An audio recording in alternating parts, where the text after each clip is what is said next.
¿Verdad que si de una enfermedad se tratara, no nos preguntaríamos si tenemos que diagnosticar o no? Porque si lo hacemos cuando se trata de una dificultad de aprendizaje o de algún tipo de trastorno, ahora os cuento si debemos diagnosticar o no a nuestros hijos o hijas o a nosotros mismos.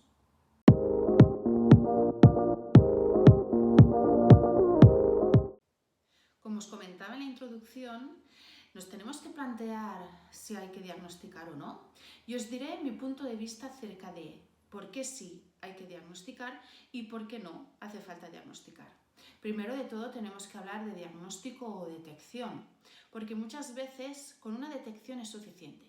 Pero empezaremos en el por qué sí es importante.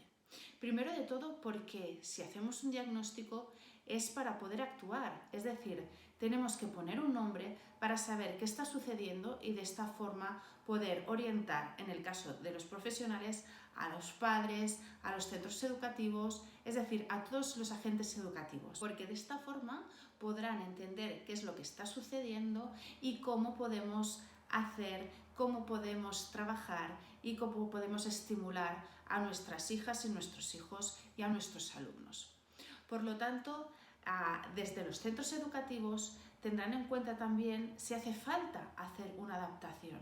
Es decir, necesitan en los centros un nombre, es decir, qué es lo que le está sucediendo a su alumno para poder actuar.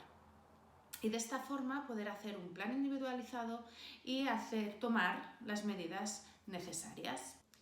Por otra parte, el hecho de diagnosticar a nuestras hijas y nuestros hijos hace que muchísimas veces los padres se vean identificados, es decir, que ven en sus hijos cosas que a ellos les sucedía de pequeños o que actualmente les está pasando.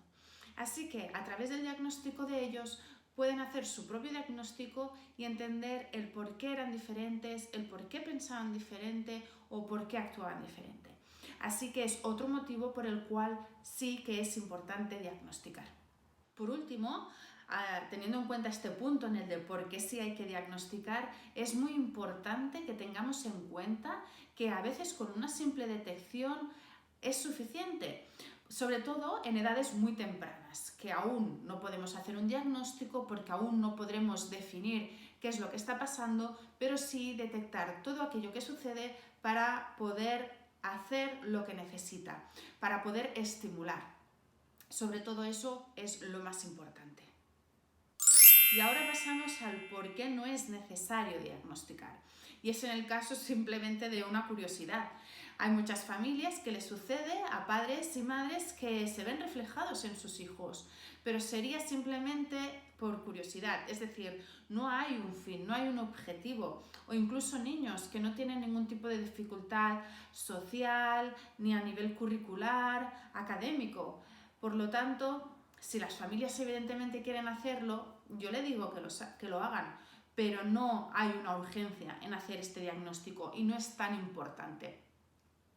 Y por otra parte, cuando el diagnóstico se ve reflejado o se ve muy ligado a aspectos de etiquetaje, no lo recomiendo. Es decir, si para un centro educativo, para los compañeros, para el propio niño o la familia va a ser poner una etiqueta, no es importante, no es que no sea importante, es que no se debe hacer. Pero ya no el diagnóstico, sino cómo se mira ese diagnóstico. Las etiquetas siempre son negativas. Normalmente no están pensadas para ayudar a la persona. Así que olvidémonos de diagnóstico etiqueta, sino diagnóstico ayuda.